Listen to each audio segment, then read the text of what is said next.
I am so excited for the game that Kaizer Chiefs is going to play with Mamelodi Sundowns. And I'm excited because those are two very similar teams in how they approach the game. Both teams want to cut your head off. They want to finish a team off in 10, 15, 20 minutes and then see out the rest of the game. The only difference is that Mamelodi Sundowns has options, has experience, has composure. And that is what Chiefs is lacking. So I think we're going to see a very interesting game in that both teams will have times where they're going to be dominant. But where Chiefs takes all of its dominance and puts it into the front of the game, Mamelodi Sundowns has 2 periods where they hit you. If we look at the Kaizer Chiefs coming into this game, I think Nazruddin Nabi has done an incredible job with the front guys.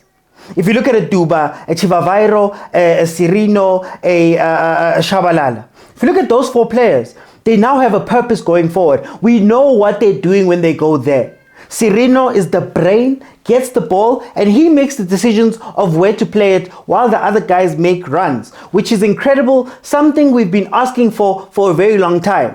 He can either go inside Chivavairo, he can wait for Mduduzi Shabalala to run in and behind, he can go to cross on the wing, but it's incredible what we do in attack.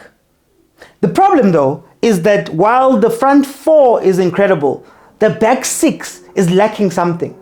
And now the more I watch the Kaizer Chiefs and compare it to Kaizer Chiefs of old, I keep asking the question that was it the players that are the problem or was it the system that's the problem, and that maybe we don't know what to do in defense. So this is what I mean. It doesn't matter who's in that double 6, whether it's Zwane and Mart, whether it's Mteto and Mart, we saw Blom and Mart. They still have the fundamental issue that there's nobody who takes responsibility for being the defensive 6. And the reason why I bring up that system is that it causes a lot of problems for the defense. Let me highlight you on a couple of them. Everybody's speaking about how Reef Frostler looked a little bit weak in the games that have passed. But the truth of the matter is, the winger on his side is a transition winger, which means that they're going to go up, the front 4 will go, they'll push, and then what will happen is if that other team wins the ball, Frostler is facing the winger and has to decide, do I push out to the winger and pressure that guy, or do I stand and allow that man to think? And what has been going on is that he pushes out and there's a space behind him. And now it seems as though defense at Kaizer Chiefs is one step behind, because how you normally do it is if your right back pushes out to go and meet a player, your center back would move over a little bit, then one of your DMs would come inside. So effectively you still have a left back, 2 center backs and a right back, even though your right back has gone out. But because they haven't figured out that relationship, Frostler runs out, Mart is usually a step behind whoever's going to take that space. So Amazulu started playing with 2 strikers, and what they do is they push the winger up to Frostler, so Frostler jumps. And the moment Frostler jumps, one of the strikers goes into that gap. Now, Mart is too slow, I guess, a step behind to get into that gap. So he's chasing a guy who's already going to get the ball in the dangerous area. And now the center back has to now decide whether do I chase as well, do I stop, do I move? And then the other part that really gets me about that 6 situation at Kaizer Chiefs is Mart leaves, you'd expect Blomman to be standing in front of the defense, or at least for any cutbacks or that space right in front of the defense. But nah, he's not quite there. And one of them needs to take the responsibility. Forget double pivots, just have 1 6 and allow the other one to be cover, even if it's just to block that space. So I still think that it's a system problem, because similar to what's happening up front, those players haven't changed much outside of Sirino coming in. But now they've got a purpose to their running. They know where to go. We still need the same for the defense and the midfield. The big issue with how Kaizer Chiefs attacks games is they don't have leaders on the pitch. So they don't have people on the pitch who can call the others back and say, hey, Duba, stay back for this one. Hey, this one, stay back for that one. Hey, we can't have both our right back and our left back attacking. We can't have all of you guys in front and leave the defense. Can you please get there? Itumeleng Kuna was incredible at arranging that defense and that midfield, or at least the Katsande character or the Nengomasha character, to make sure that we keep structure. The problem with Kaizer Chiefs is the other part of the leadership. The other part of the leadership is, it's amazing. You're playing in a sold out stadium. The fans are on top of the world. You are on top of the world. You've just scored 3 goals. Hey, Yazini man, the last 30 minutes has been amazing. But what we lack is people who can calm everything down. Whether it is holding the ball with play, maybe holding it and saying, yo guys, if you think about Utito, for example, when they're speaking about It Disciples, that game versus Disciples where Jomo was complaining. Tito saw that, man, it's imatasatasa le game. They're going back and forth. They don't have control. The ball is bouncing, blah, blah, blah. If you look at the 1 minute before he did that, it's all over the place. And he was like, wait, guys, let's calm down. Zoltata ngilishikishe ngiyemuva so that we can relax and get back into position.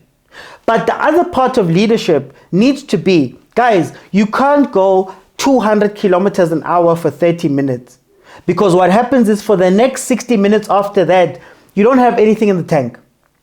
And the moment you start getting tired, that's when mistakes start happening. That's when tactical discipline goes out the window. That's when you can't pass. That's when you start looking like the Chiefs of old. And I think that point is going to be the key point for the game versus Mamelodi Sundowns. The atmosphere will be rocking.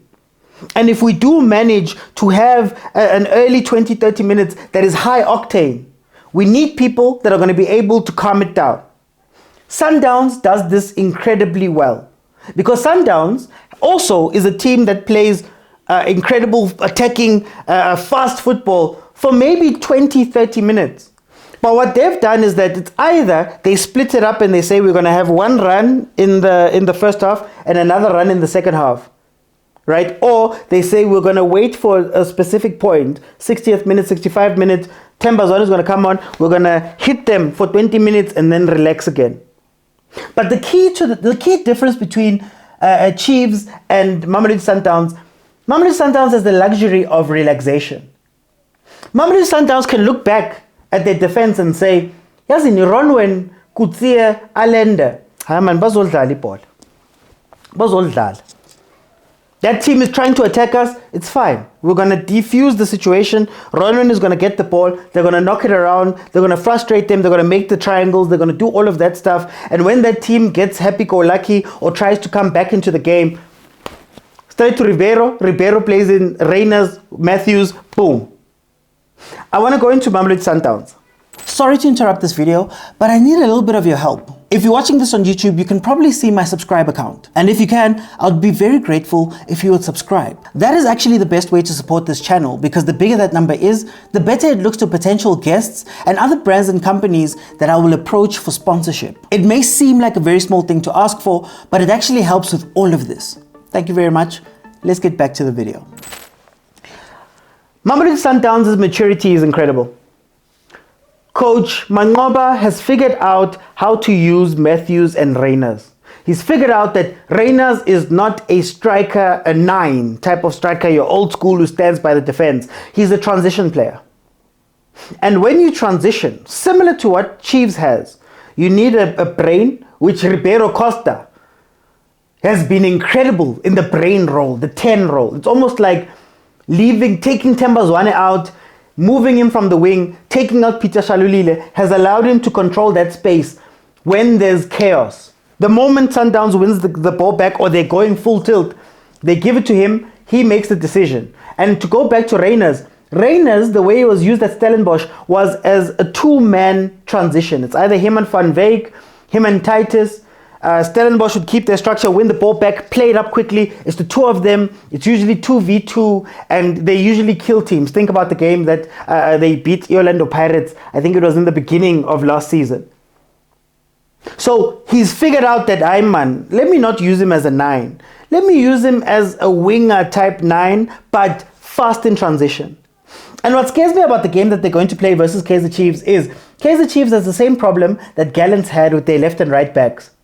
Gallants' left and right backs were quick to push out, but then they didn't mark the space, and you found long, for many times in that game, Reyners was literally just standing there going, oh, you guys are giving me the space, it's fine. The moment we break, I'm in, I'm fast. Do you want to be one-on-one with me? Do we want Dortley to be one-on-one with Reyners? Do we want Cross to be one-on-one with Reyners on a transition when everybody's chasing back?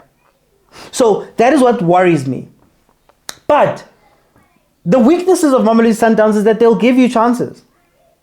You will get chances. Marumo Gallants got quite a few chances in that game. They scored the penalty. Well, they got the penalty. They could have scored. They got a couple of chances where Williams had to step in. But you will get chances. Polokwane got chances. Polokwane was able to maybe get something out of that game if they were a little bit more concentrated. So I think the reason why I believe that this is going to be quite a goal-scoring game or an exciting game at times is that Chiefs will get chances.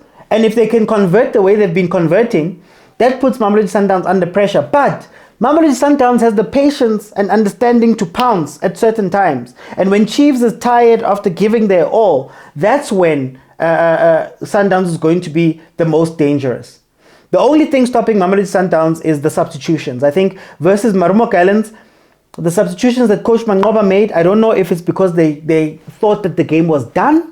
And they were like, no, you know what, guys, just have a run. I'm not going to tell you too much to do. Just go out there and have fun. They allowed Marumo Gallants back into the game. Does Kaizer Chiefs have the engine to come back into the game later on? I don't know. But one thing's for sure. They cannot park a bus. The bus will be messed up and it will take away the things that they do well.